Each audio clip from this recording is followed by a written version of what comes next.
Rock Solid Radio wants to thank Maxwell Construction, who has been our sponsor since the very beginning. For over 30 years, Maxwell has delivered the highest quality projects by holding to their core values of customer satisfaction, positive attitude, respect, and excellence.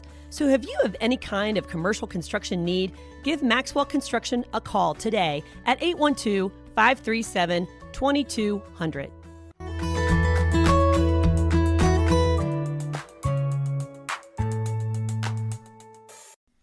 Welcome to Rock Solid Radio. This is Merle Hutchinson alongside of my bride of 35 years, Linda. How are you today, Linda? 35 years. You can't even imagine. I'm not even 35, so I don't know how we've been married for 35 years. You can't imagine you could tolerate me for 35 years, there could you? You? Yeah, I was young. No. All right. Well, man, today we are excited because we have a special guest that's joining the Rock Solid Radio program. And today we're going to talk divorce and marriage and things of that like. And to help us do that, we have special guest Kelli Calabrese. Kelli, thank you and welcome to the Rock Solid Radio show. Oh, Marilyn, Linda, thanks so much for having me. It's my honor to be here. I'm so happy to do it. So Kelli is an author, a speaker. She is a wellness coach, divorce coach. And so, Kelli, we asked you to come on just because this is a lot of our clients. These are a lot of our listeners who are experiencing just really a rough patch in their life. A lot of women coming out of divorce. And so, and men, obviously, too. It takes two. But we really want to really dig into how can we help our listeners? How can we help our families be stronger? Rock Solid Families is all about really the mission and vision of strong and healthy families. And sometimes we come into relationships with wounds and with scars. And so we really want to just see how we can help families get stronger. Well, I love your heart to do that. It is so needed. So thank you for the ministry that you have through your radio program.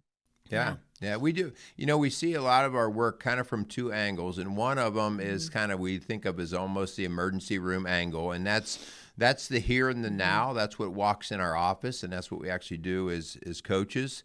But we really would like to see that drop down and be more on the proactive side and help couples even before they get married, help people get their life right, their understanding of faith and God and how that plays in.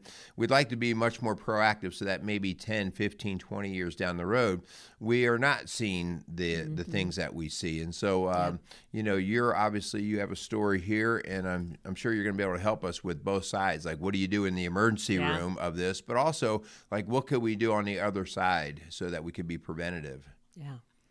So let's get started, Kelli. So tell us a little bit about Kelli Calabrese and just a little bit of your background.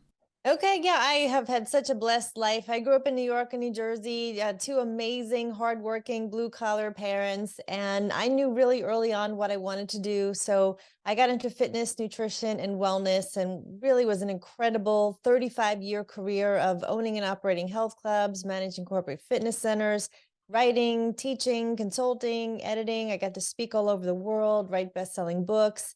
And it's just been a really incredible journey. I have two amazing kids that are 21 and 22 now. So it's fun to have this adult relationship with them. And it just truly has been a very blessed life that I'm so grateful for. Yeah, that's awesome. Yeah. So I actually, I knew about you through the fitness world. Yeah. I think we were connected on LinkedIn because I'm also in the fitness world a bit myself and do some different things there. So when Linda, we were talking about your name, I'm like, oh, that's a familiar name to me. I've seen her before. Yeah. It was fun. I did speak on a lot of the stages in our industry, and I got to edit our industry's leading magazine. And because I've been doing it for so long, you know, I just know a lot of people because I was in the trenches when, you know, equipment was just being made, and I got to do infomercials. And so it was really a lot of fun to have that platform.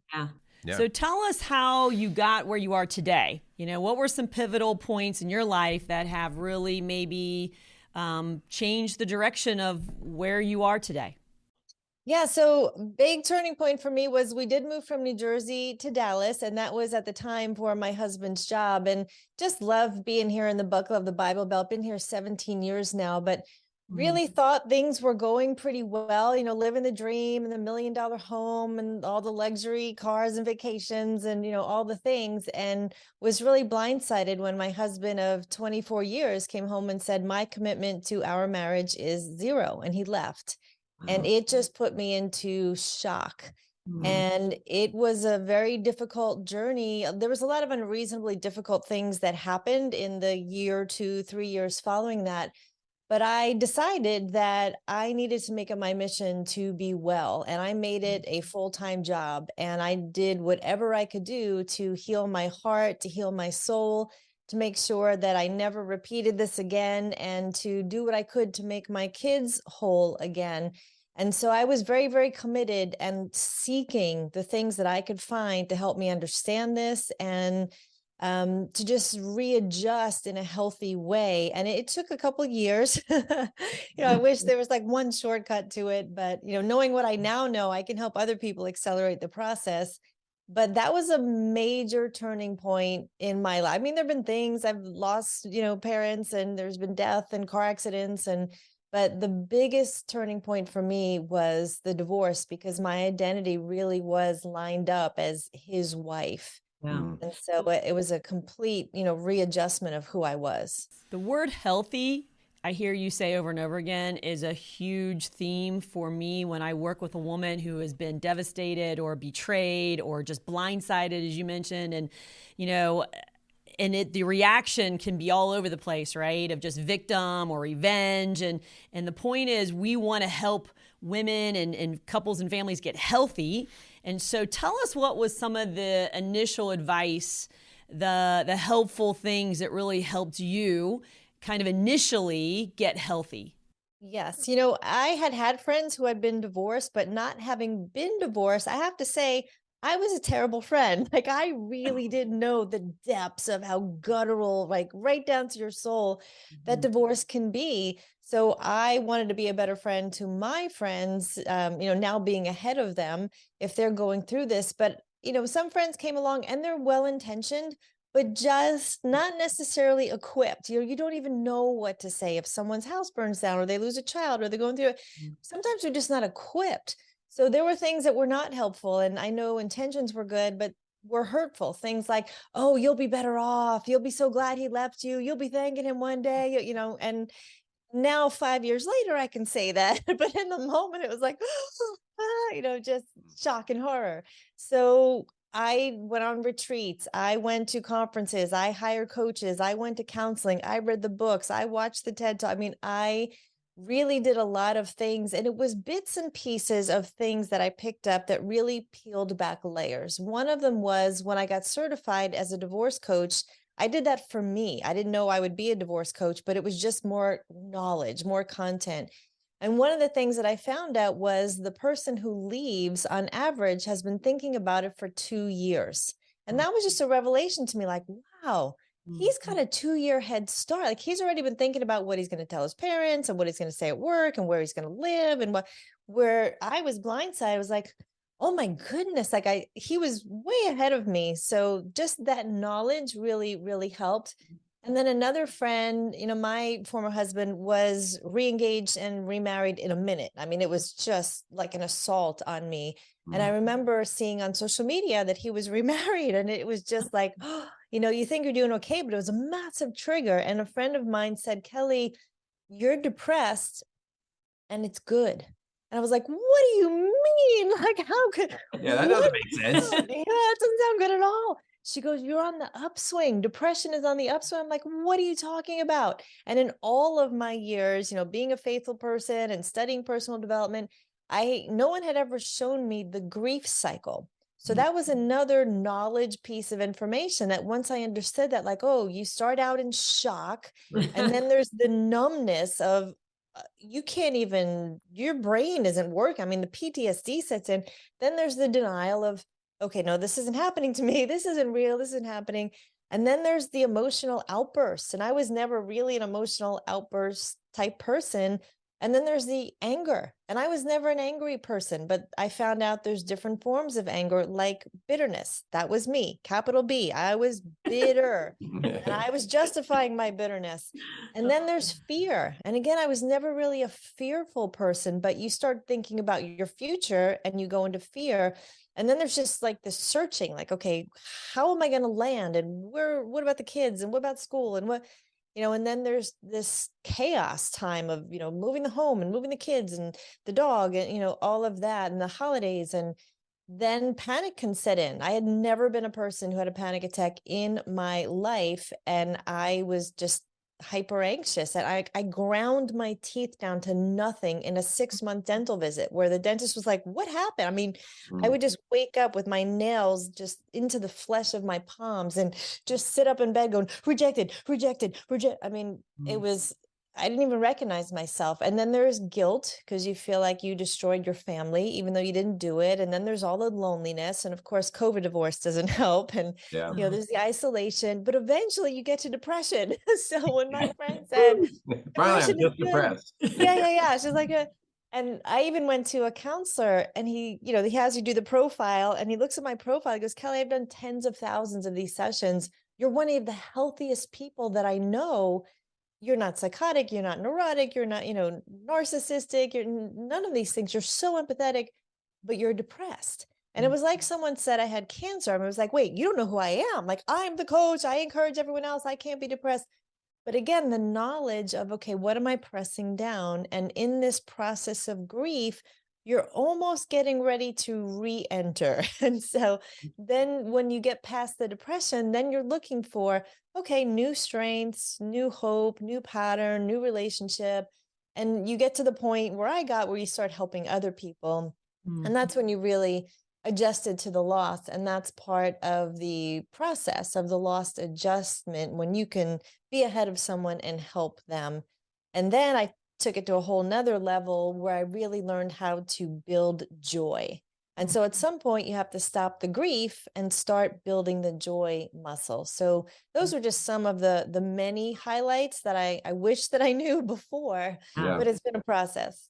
Yeah. Kelli, I want to go back because you said something that I think is really interesting, and that is, your ex-husband had a 2-year jump start on you. That's crazy. Okay. And that's a big deal, right? Because like you said, his brain had already been formulating lots of the answers to the questions that you got slammed with. So looking back at that, can you think of things that were red flags that now you go, oh my gosh, yeah, that was a sign right there for me, and I looked right through it. Were there different warning signs, or was this like, no, like he was Mr. Perfect all the way to the day he definitely was not Mr. Perfect. I think it was more on me that I just had this ideal that we were this happy family and, everything was great. And he, our entire marriage, he was overweight by a lot. He was morbidly obese. He can never hold a job. So a lot of it was his self-esteem, where he wasn't the provider in the family. And I don't mean to put him down at all, but I think his self-esteem was so low. And I was always this super achiever. I was on TV. I was, all the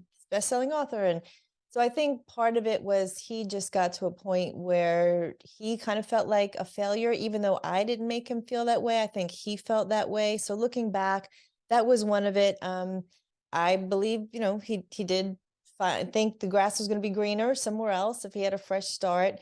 So you still have to hold the mirror up and say, what was my part in it? So that was part of my healing. And for me, I was the idealist, I was the perfectionist, and you usually wind up getting in 2 ditches. So his ditch was kind of foolish, lazy, kind of go through the motions, mediocre life. And I was like, things are going to be great. We're going to have the best of everything. The kids are going to have the best tutors and coaches.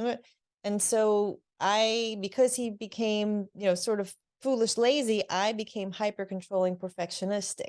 So looking at that going, you know what, I probably was not a whole lot of fun to live with, because I was always like bearing down, like, we're going to get this right. And they're going to go to church and have the best camps. Yeah. And so you have to hold the mirror up and say, what was my part in it? So, it's complex when you can look now from that 100-foot view and look back. I'm together with him, and God may have been able to correct things. But when you take two broken people and you put them together and you do that for 25 years, you've got the two hurt people that hurt each other, and you just get in this vicious cycle. And the number one need that all of us have is to be unconditionally loved. And he would probably say that I loved him conditionally because I always wanted more. I always wanted to, I'd love for him to be more fit or to have a steady job.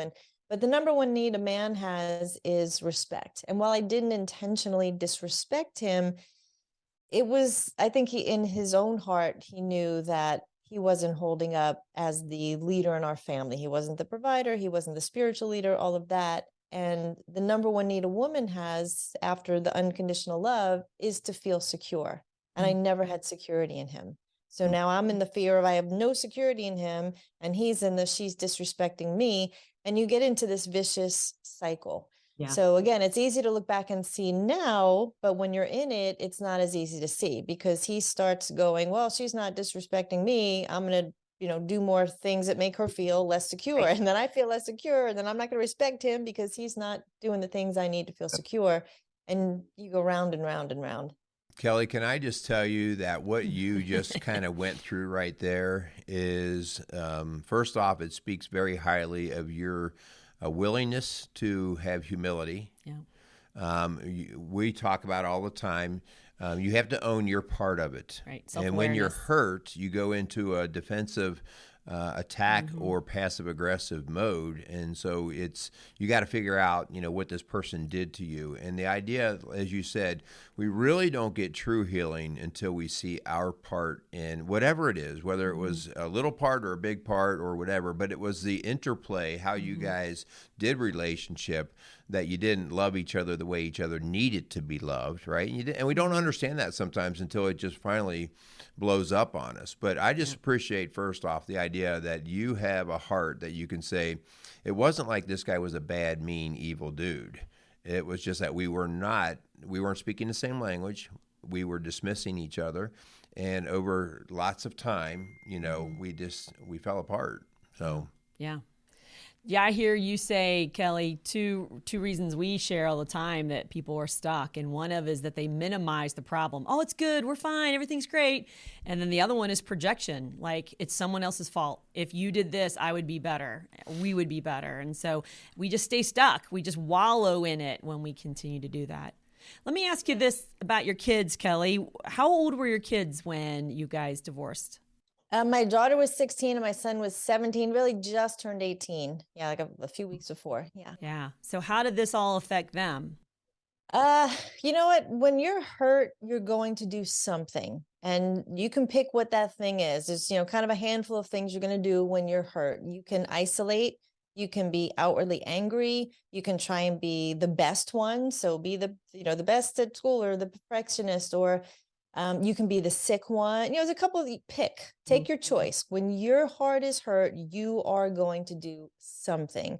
So they did, and my son was angry and he actually took off. He went to New Jersey to live with my mom, and my daughter really isolated and latched on to a boyfriend and his whole family. So that became her family, because you're always seeking, how do I find love?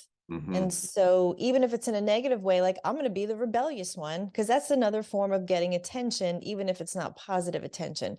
Yeah. So, again, recognizing now with this hindsight, when we're hurt, we're going to do something, and we're building walls of protection around our heart. That's why when you see people who really have mental illness, they'll have multiple personalities because they had to create all these different things to keep protecting the layers. So thankfully now, and they both became prodigals, they just ran off and did their thing. And when someone is hurt, someone does need to be the bad guy, especially when you're a teenager. I mean, it shouldn't be that way. There shouldn't have to be a target, but you're always going to look for the strong one in your life. And obviously God should be that for all of us, because he can take it. He can take anything. I mean, he's sovereign, he's good, he doesn't change. But on earth, they looked for the strong one, and that was me. So they knew no matter what, I was going to unconditionally love them. So they need a place to, throw the darts and be the punching bag. And so I was it. And I didn't know that either at the time, because I was, just trying to figure out my own suffering and keep their lives going. And So now I know that, but in the moment, it was the word of all the things that happened, and a lot of things happened. Even in that first year, I moved 4 times. The broken bones, car accidents, sick dog, sick horse. I mean, just unreasonably difficult things. It was tough to keep my business going. I just couldn't think. He got reengaged, remarried. I mean, it was like an assault. My son moved across the country. I lost my son. I mean, it was a lot. But the kids were the most hurt, because you would expect them to come alongside you and go, "Oh, mom, we're so sorry," and we see you're the one hurting, but it wasn't. Did you feel like, Now they see that. yeah, did you feel like you were even singled out more as the punching bag more so than your ex-husband, their father? Yes. Oh, Yeah. wow. And my son more came alongside his dad at the time. And now he sees him for who he is, and he still respects and honors his dad as he should. My daughter has not really forgiven him yet. And of all the things that I went through, I did create my own program of the things that I wish that I knew when I started this process to help other people. But forgiveness was the second thing after identity, that it took me a good 3 years into this process to forgive him, but even more important, to forgive myself. That was a bigger thing than I realized, because I felt like such a failure. This wasn't supposed to happen to me. I was the good girl. I was the good wife. I was the super achiever. I was always doing things right. And I needed to forgive myself. And that was one of the hardest things to do. And, forgive my kids. And it took time. These things don't happen in a minute, even with all the professionals helping you. It does take time, but it also takes intention, because time alone will not heal. I mean, Right. we see people decades later that are still devastated from a divorce, or, the loss of a loved one, loss of a job. Yeah. Yeah. Yeah. We see that all the time. Adult Yeah. children or teenage children whose parents divorced, and they're trying to figure out, they feel like they're having to pick sides, and they don't even know who to trust, and they're trying to find that security, and yeah, and they bring those wounds, like your daughter did, maybe into a relationship they're not ready for. They still have gaping wounds they have not healed right. So yes, as we continue to talk about healthy, we would say anybody in that situation, the children, the ex, whatever, needs to get some help to get some that perspective of, okay, what's rational thinking, what's not, what's hurting me, what's helping me. Yeah. And it should really be, I'm sorry, I was going to say, it should be a grief season, not a grief cycle. Because the cycle means you keep going round and round and round and round. Like, get out of the cycle, make it a season, get out of the valley, get back to the mountaintop. And, it's not just this linear better, better, better, better, better. It's like, ooh, it's messy. You think you're doing good, then you get triggered, and then you have a setback, and then all of a sudden it's, Christmas or your anniversary, or, a graduation, a wedding, whatever happens. But you have to have the intention with the time. And even in, the Jewish religion, grieving is for a season. It is not meant to go on forever. They do 30 days and then they continue to, honor the person who passed, but you don't stay there. Right. Right. So Kelli, you talk about the idea of certain things when you talked before about being intentional, and so you pre-decide things.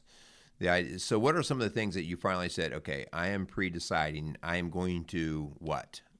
To help yourself. I get to decide about everything. So I pre-decided that I am not going to be offendable. Why would I be so easily offendable? I just wasn't going to be. I decided that my peace is too expensive. That price was paid and it was too high for me to give up my peace. So I pre-decide that I'm going to wake up every day and say, God, here I am. Here's my car keys. Here's my cell phone. Here's my computer, my brain, my body. What are we going to do today? Because your plan is better than my plan. So those are just, some of the pre-decisions that I make that, I can't afford to take my eyes off of God. It is not worth it. So I just pre-decide to stay in peace and joy. And that's my barometer for all things. I love what you said about it was too high of a price to pay, but you didn't pay it. Your husband didn't. Like, Jesus Christ paid that price for you. So you could have peace, you could find joy, even in the hardest circumstances. So many women have kind of become dependent on their spouse for their peace, for their joy, for their security, when Christ alone says, I need to be that. I am the one that died for you. I am the one that gives you these gifts. And so sometimes it's just kind of shifting your allegiance to the right one on the pedestal, right? Like he's the one we worship. He's the one that we go to. Well, the danger, hun, as you say that, like I'm reminded of how all of us, whether it's a man or woman, how you can put your allegiance. I could put it in my job. My job is a thing that I put faith in and it completes me. My kids, we see that all the time. You know, Kelly, like in a situation like yours, especially if your kids would have been younger, we frequently see mom buries herself in her children. Yeah. They become the next thing that they attach to. And, you know, that's just as dangerous because at some point the kids are either leaving or you might be rejected by them. And so the idea here is you have to know, like, who already set themselves up on the throne that we need to say, no, it's already been taken care of. That's who I need to attach my wagon to. He's my redeemer. He's my restorer. He's my provider. He's the living water. I mean, he is everything. He's my husband. And so I needed this season. I can look back now and say, thank God it happened, because I wouldn't be the person I am today had it not. So when you're left, you feel rejected. If you're the person who leaves, you feel guilt and shame for breaking up your family. So being the one who was rejected, what helped me to get over that was Jesus isn't rejecting me. Jesus took every single rejection on the cross. And so I didn't need to feel rejected because he took it all and he's not rejecting me. So that really helped me to say, I'm not being rejected. Exactly. Yeah. I love that. So what advice would you give to a couple? Because I don't want people to hear this and go, I'm not getting married. That's what would you say to a couple who does want to spend the rest of their life with each other, that doesn't want to have this situation down the road? What advice would you give them? I believe in marriage. I love marriage. I'm not dating yet, but one day again, I will be remarried. The first covenant God brought together was marriage. I mean, marriage is a good idea. Marriage is a God idea. And so when God is in it, marriage is awesome. In fact, if you look at the Hebrew letters for man and woman, the symbol for God, Yahweh, is the Hebrew letter in the middle. So when you have man and woman with God in the middle, it is beautiful. Is it easy? Is it perfect? No.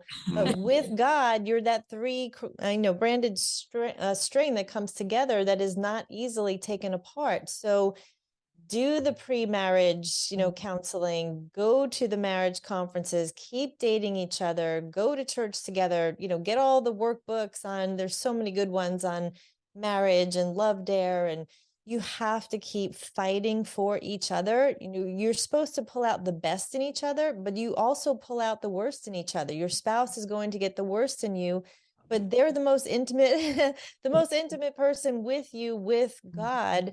So you get to see that and call that up and out in them too. So it's really such a beautiful thing. The two of you together with God are so much stronger.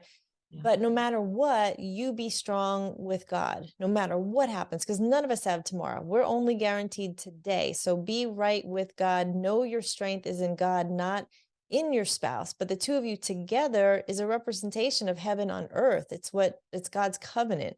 Yeah, so you got to have God in it. You know, Kelly, so we do quite a bit of premarital work.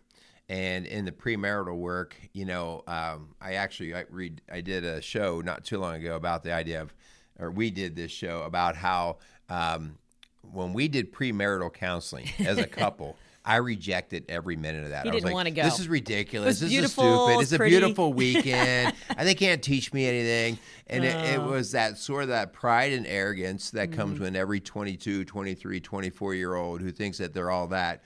And, the idea here is humility and breaking yourself is a process.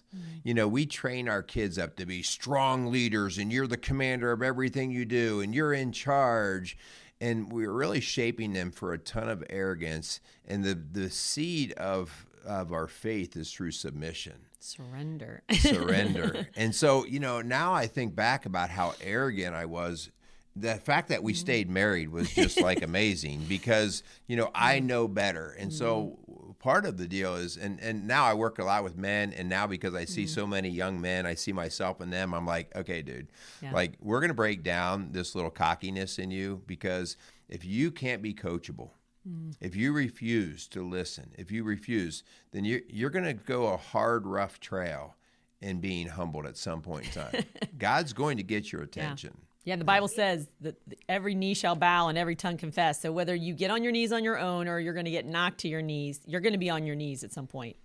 Yes, and the very first sin was Satan falling from heaven because he wanted to be like God, which was pride. That was ego. And then, Adam and Eve, it was, just more ego all the way through. It's breaking that ego and getting the humbleness. Yeah. That's the place to be. We could be here all day, Kelli, because I feel like a soul sister here, because our heart Wait, beats where's that for... put me? Well, I'm glad you're here. But a brother. Our heart beats for healthy women and men who love the Lord, who put the Lord into their relationships, who recognize their place in that and the place for other people. So as we kind of wrap up, what would be a challenge that you would give? We always try to leave our listeners with a challenge. What would be a challenge? And again, we don't know if they're married or not married. We don't know if they're divorced or engaged. What would be just an advice about healthy? I mean, you're a wellness coach. What would be an advice for those out there wanting to get healthy? Well, my barometer for life is always to let love win. That's the lens that I look through when I make all my decisions is love winning in this situation? But for a person, I would say become your authentic self. Like really get to know who you are alone with God, without any other people beside you. You have to become your authentic self and start by looking at your environment, because your environment says a lot about you. What's coming into your ears, your eyes that you can't unsee, that maybe needs to be adjusted. And then there's your behaviors. Are your behaviors lined up with your authentic self? Because a lot of behaviors just come out of being lazy. And 95% of what we do after the age of 35 is habitual. So that's part of who you authentically are. So look at those behaviors. And then, we look at our capabilities. What are we capable of doing? And how does that line up with who you really are? And then there's your beliefs, because that's where everything starts. Because the beliefs become the thoughts become the words become the actions become the habits, and the habits make the character, which is ultimately the identity. So back up to the things you're believing and go, are these really true? And how are they serving me? Am I believing lies? And then finally, all that backs up to your identity, which is in God. So I challenge yourself to really become your authentic self between you and God. Everything you do is between you and God. You're not anyone's savior, not even your spouse's savior. At the end, you're only going to account for your own life. If your children are above 18, or let's be realistic, probably 15, you're not their savior either. So you're only going to just give an account for your own life. So be your best self. Go deep. Your soul is made up of your mind, your will, and your emotions. And do whatever it takes to be authentically you, because God designed you amazing with zero mistakes, and He has a good plan on your life. So get rid of the things that aren't working and aren't true, and keep moving towards truth and light and love. Love Yeah. that. Kelli, you're just hitting the mark on so many different things that, we try to talk and preach, but when it comes through somebody else's thought process, especially when it's come through because it's authentic, like you actually had to go through this because you didn't read it in a book, so it's really awesome to hear. So many of our people are working through divorce or maybe on the edge of, and how could they get in touch with you or see what you're doing if they wanted to reach out, or if you have materials or coaching? How can they get in touch with you? Yeah, well, I do have a YouTube channel, and it's my name. They can find it there with over 100 videos where I just talk about all the topics that revolve around this, whether it's the grief or rebuilding or depression or any of those things. I also have a website. It's just my name, Kelli with an I, Calabrese.com. And if you're a woman who is going through separation, divorce, post-divorce, I have a free private Facebook page. It's called Intentionally Fabulous. And it's about, just rebuilding a bonus life. If your life with God is the bonus life, and everything else just overflows from there. So they can find me at, all the social media places. If they want to get the divorce coaching program, that's at intentionallyfabulous.com. And there's lots of free stuff there too. So lots of free resources for anyone who needs it. That's awesome. Okay. Do you have any public speaking going on? Are you traveling and speaking at all, or are you mostly into the private coaching thing? I do both. I will speak at corporate events or, conferences. So if someone wants to book me to speak, I'm happy to do that. Yeah. Okay. Yeah. Well, thank you, Kelli, so much for being on our show today. I know we're across the country from each other, but I do feel like we are on the same page and wanting the same things for people. And that is just, like you said, an authentic self where we really find our identity and our purpose in God and God alone, not in a relationship, not in our career, not in what we look like. That's not what God's looking for. He's looking for the heart. And so I thank you so much for your work that you're doing. We pray for you and just the ministry that you have, especially with women who are really hurting. And, we just really thank you for being on our show today. Well, thank you for all that you're doing. The world really needs what you're doing, and you are bringing the kingdom of heaven to earth. So thank you. All right. Well, thank you so much again for your time. We want to thank all of our listeners out there who listen, and we just ask that if you hear a show like this, it doesn't do very much benefit if it just sits on the platform. Yeah. It needs to be listened to. So share it, get it out there. So we appreciate all the help that we can get with doing that. I just want to say thank you, Kelli, specifically, and let's go ahead and just close out. You ready? Thank you so much for for Kelli, but also our sponsors, Casey's Outdoor Solutions and Maxwell Construction, for sponsoring our show today and really sponsoring for what we do. We can get a hold of us at rocksolidfamilies.com, or you can call us at 812-576-ROCK, and we do coaching as well, whether it be Zoom or in person. So thank you so much, Kelli. Let's make it strong and healthy fabulous. community. What is it? Intentionally fabulous. Intentionally fabulous. There you go. We got it. Thank Thanks. you. Rock Solid Radio wants to thank Casey's Outdoor Solutions. Casey's is a premier garden center and gift shop located in Lawrenceburg, Indiana. They offer a wide selection of high-quality plants, landscaping materials, and home decor. They do amazing high-quality work and can help you transform your indoor and outdoor living spaces into something beautiful. So stop by Casey's Outdoor Solutions today and let them know you appreciate their support for Rock Solid Radio. Visit Casey's today at 21481 State Line Road, Lawrenceburg, Indiana.